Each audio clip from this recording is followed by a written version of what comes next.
Good evening, everyone. So, this is week 10 of environmental chemistry problem solving session. So, here we will solve some problems and we can solve your doubt as well. Since there was some error in the recording of the session, so I am recording it again locally so that you can be benefited from these sessions. So, what we will do here is we will solve some questions, and in case of any doubts, you can put the doubts in the comment section or you can ask them in the next session. So, the question number one is there are few terms are given, which is, as you know, that oxidation reduction reaction, or commonly called redox reactions, are important type of reaction in environmental chemistry or any chemistry, to say. So, the reactant can be termed as oxidant or reductant, and the reaction can be oxidation for one set of reactant or reduction for other set of reactant. So here are some terms and the definition. What you need to is to match the following terms. So what is oxidation reaction? It means a compound is going from one stage to higher oxidation stage. So how that will happen? When it will donate an electron. So what is reduction reaction? When it accepts an electron. And what are reductant? It causes other compound to reduce. And oxidants, it causes other compound to oxidize. So we'll see the answer. So yes, A belongs to Q, B belongs to S, C belongs to R, and D belongs to P. So this is the solution. So let's take an example and understand this properly. Okay, so let's talk about one example. Let's take example of NaCl. Just say this is sodium ion, this is sodium, and this is fluoride. Just take a reaction. Okay, all of them has this oxidation state as 0. It is in elemental form. Let's see. Okay, and when they form salt, so they are in NaCl form. Here what happens? Sodium is in +1 state and chloride is in -1 state. Okay, so what we can say, sodium is losing one electron and gaining oxidation, gaining higher, going to higher oxidation state. So this is oxidation. And chloride is gaining electron or accepting an electron and going to lower oxidation state. So this is reduction. Okay, so in this case what will happen? This chloride will be oxidant because it is causing other compound to lose electron. So oxidant.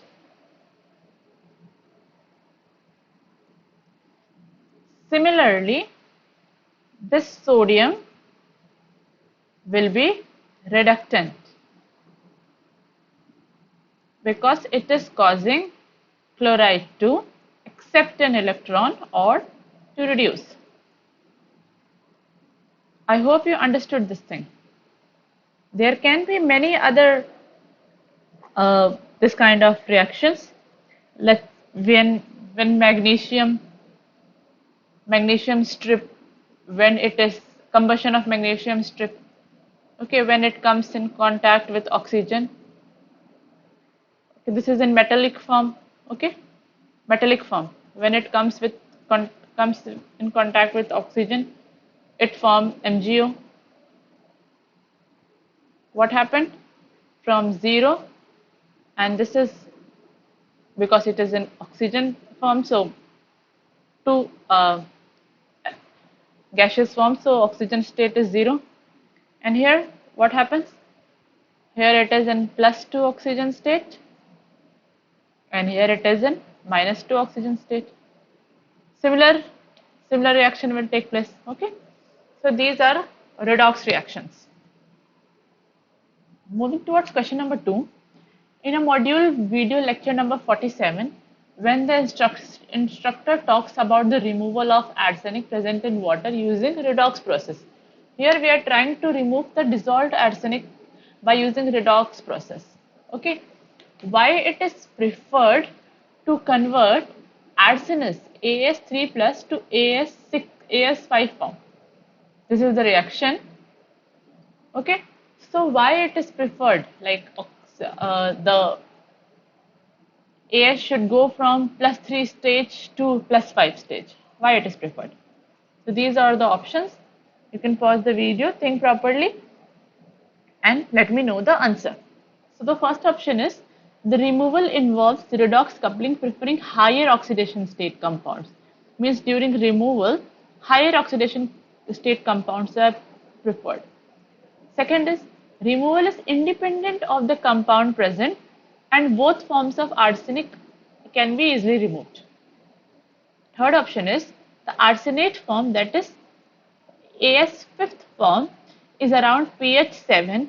It exists in both the cases, both enabling ion exchange for further removal. So it is converted to these forms so that ion exchange can remove it further.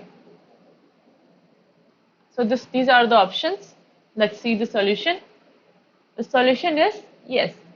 When this is at pH, when arsenate means As5 is at pH 7, it exists in these forms, 1 negative and 2 negative form. So ion exchange process can easily remove them. Okay. So just to ensure the removal by ion exchange process, it is converted from As3 plus to As5.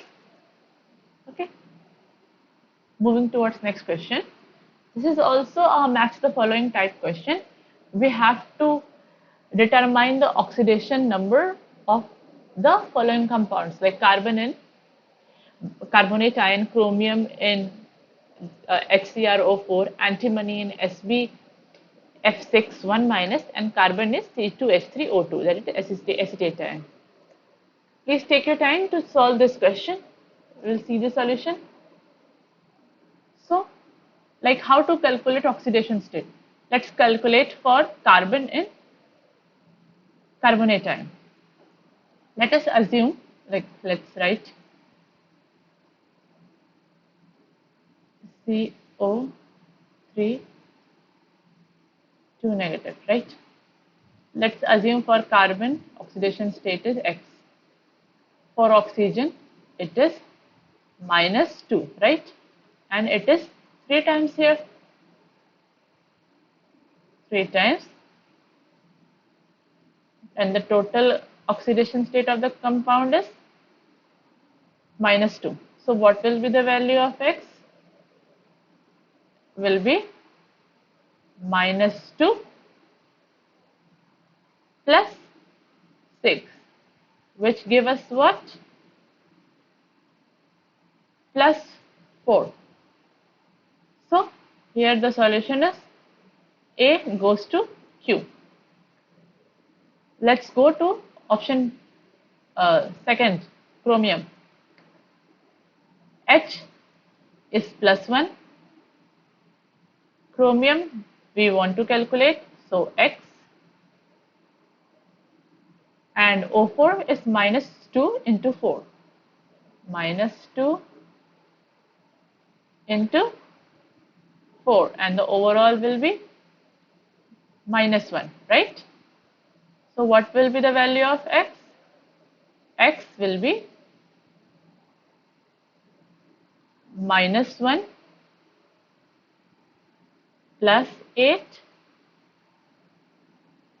-1. So X will be what? Plus 6. So this will go R. Let's calculate for option C.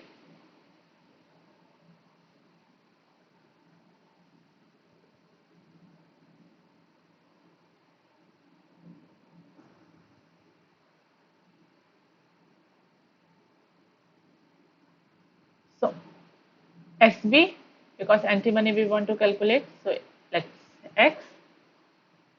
What is oxidation state of F? It's -1. So -1 into 6. What is overall oxidation state? It's -1. So X will be equal to +5. So this goes here. And let's calculate for acetate ion as well, just to be sure. And we have to calculate for carbon, right? So 2 into X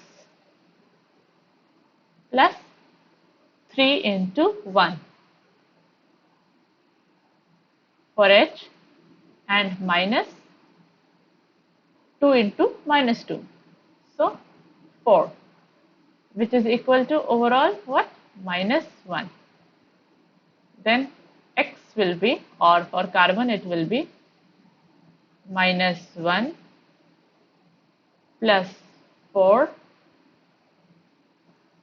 minus 3 divided by 2. And what it comes? 0, right? So acetate ion will be this. Therefore, our solution is this. Okay. This is all the calculation that I have shown. So this is written nicely here. So you can refer this. Moving towards next question. Determine the correct statement out of the following. For monoatomic compounds, the oxidation state is usually 0. Monoatomic compounds means which is made of just one atom, like simple metal, Mg, or anything. The oxidation state is usually 0.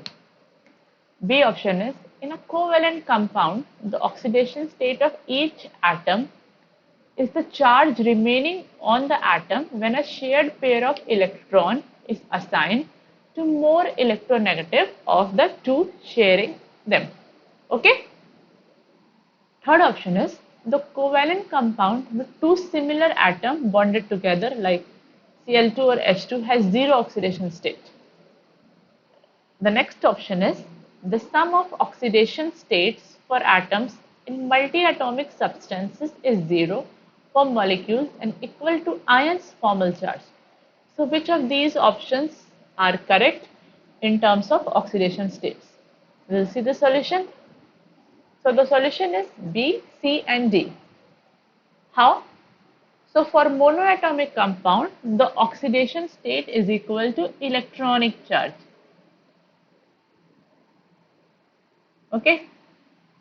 Like if I write Na will be, if I write Cl, Cl -1. Okay. So these are monoatomic. One atom is there, but oxidation state is equal to electronic charge. So -1 in case of chloride.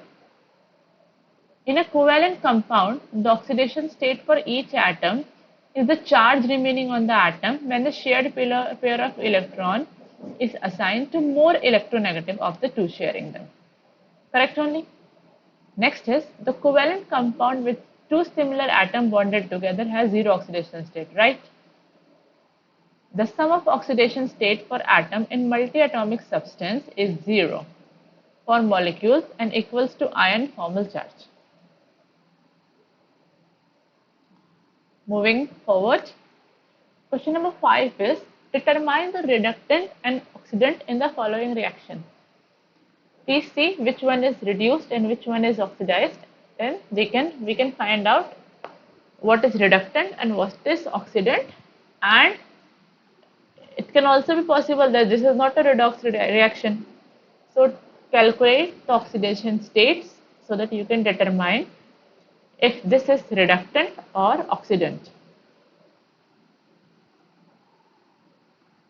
So here the charges on chlorine is 0, and here it's -1, here it's -1, and here it's 0.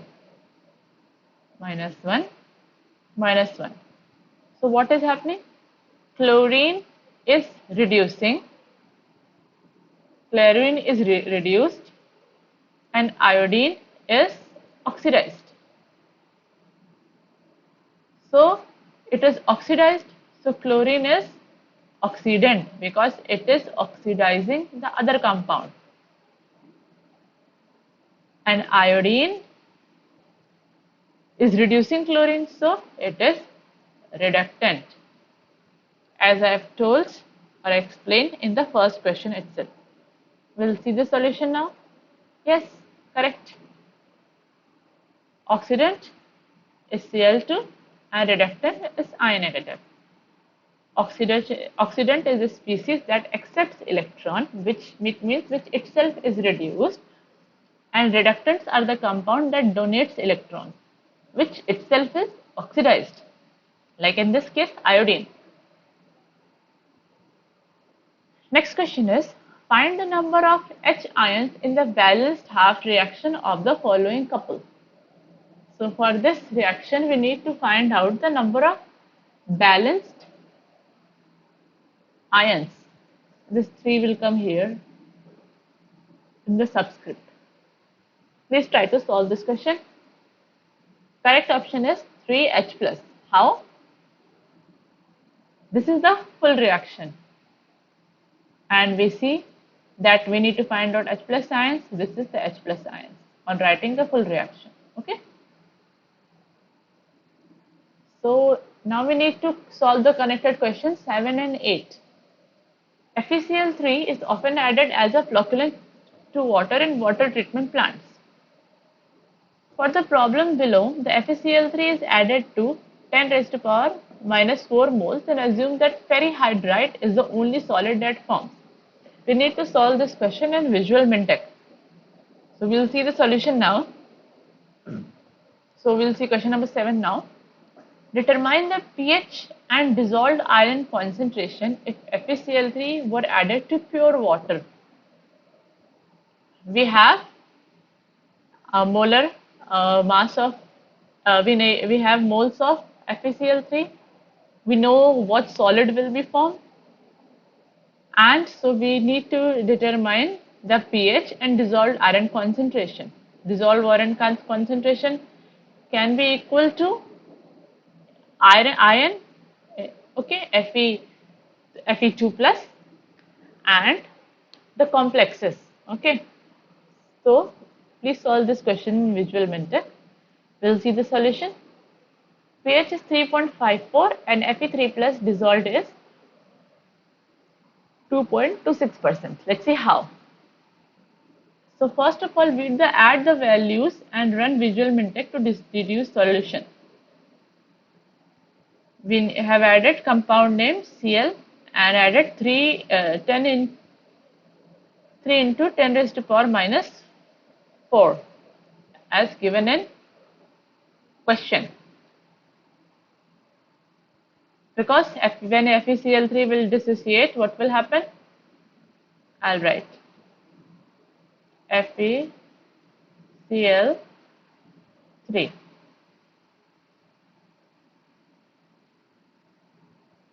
Fe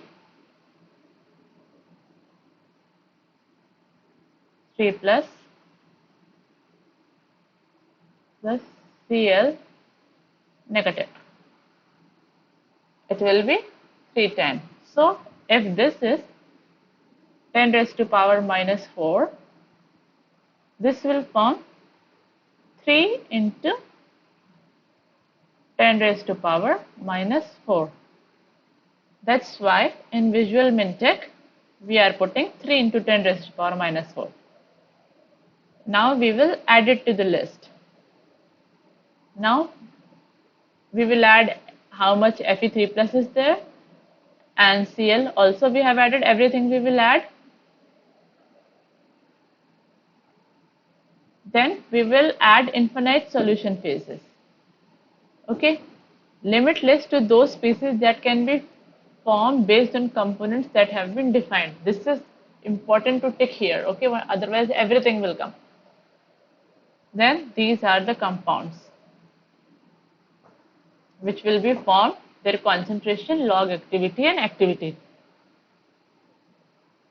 Then we will click to find out the percentage distribution among dissolved and adsorbed species. And Fe3 plus, how much we are seeing in form of Fe3 plus? This. 2.051%. And we needed to calculate pH also. So this is our pH. Coming to connected question number 8. If the water initially, at that time, question number 7, it was pure water, okay?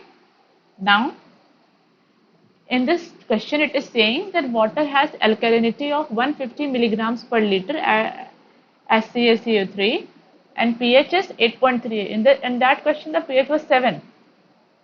Okay, assume that all the alkalinity is from dissolved inorganic carbon. What are the pH and dissolved iron concentration at equilibrium? This can also be solved in Visual Mintek. We'll see how. So alkalinity we have to specify in this problem, which we are doing as 150. Okay. And after putting all the previous values, after that we will put alkalinity. This is the pH that we will get. Now, next two questions are also connected. These are the statement for those questions. The presence of iron in natural water has been known to create problems in potable water treatment and distribution system. The first thing, it will give color, right? So it is aesthetically acceptable, not acceptable when there is color, and it will cause some precipitation also. So that is why we need to ensure the aesthetic aspect, as well as we need to ensure the safety and integrity of the distribution system. So conventionally, water treatment plant use chlorination and aeration to remove iron in water. What will aeration do, or what will chlorination do? They will oxidize the iron to Fe3+. Then it will precipitate and it can be removed. It is proposed to use a strong oxidizing reagent like potassium permanganate. Following is the proposed reaction takes place when potassium permanganate is used. It is just converting Fe2+, which is in dissolved form, to precipitated form, Fe3+. So we'll see the question. This reaction needs to be balanced by using method of half reaction.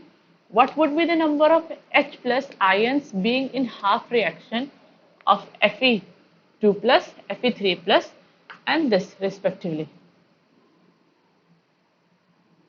So Fe2+ is converted to Fe3+.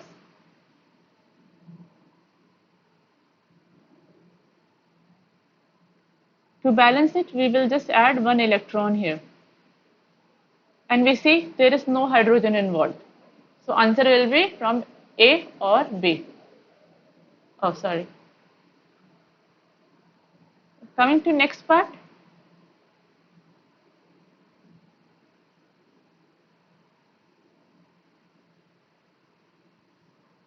MnO4 negative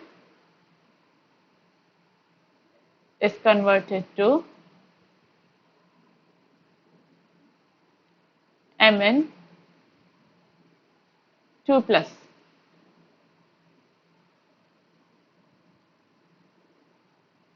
Here also we need to balance the oxygen as well as we need to balance the charge. So first of all, when oxygen is involved, we can balance it by using hydrogen. At the other side, we can form water. These things are very well explained in the classes. So number of hydrogen will be 8. So this is the balanced reaction, properly balanced reaction.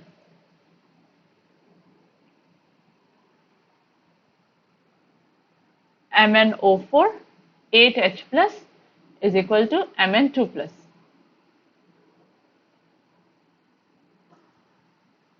So how much H plus is given? 8. So this is your solution. Question number 10 is, in the finally balanced equation, how many moles of MnO4 negative would be required to oxidize 1 mole of Fe2 plus? So this can be calculated from this equation only. So simply 0 0.2 will come.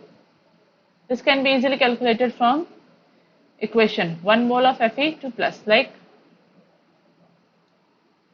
5 to oxidize 5 mole, 1 mole of this thing is required, MnO4 negative. So for 1 mole, how much is required? When we do cross multiplication, X will come out to be 0.2. So that is your answer. So that's all for today. Thank you everyone. We'll see you in the next class.